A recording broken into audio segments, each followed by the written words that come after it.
I try not to feel guilt in my life. This is from at Jenna896. What's the worst habit that you'll never break? Same question for John. Well, first of all, come on around. You can answer for yourself. You know, I have to tell you that I think of habits like, it's like the same question about what's your guilty pleasure when it comes to music or film or food.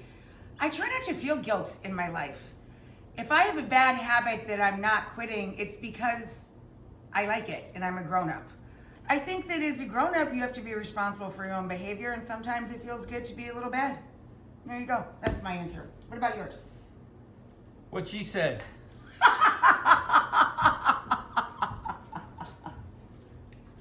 This is at AMC1966. Okay. Where do you see yourself retiring? Is it in the Adirondacks or Italy? I like how those are the only two choices. Why, you don't like those places? We Well, I are like in them the Adirondacks both. right now. We have a place in Italy that we hope to get to go to soon and finish. But I don't consider retiring unless I'm dead. John and I are both creatures of habit, and our habit is work. We like work.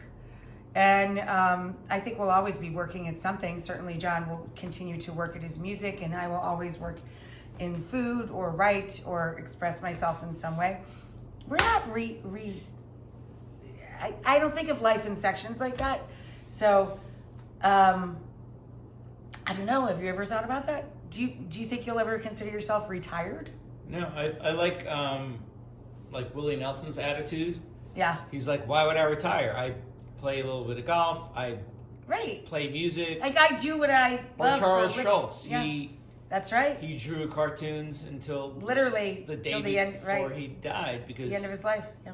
if you love what you do, you just do what you love. And Yeah, every day. John and I, no joke, actually came home a little early from our own honeymoon because we wanted to get back to work. Not kidding.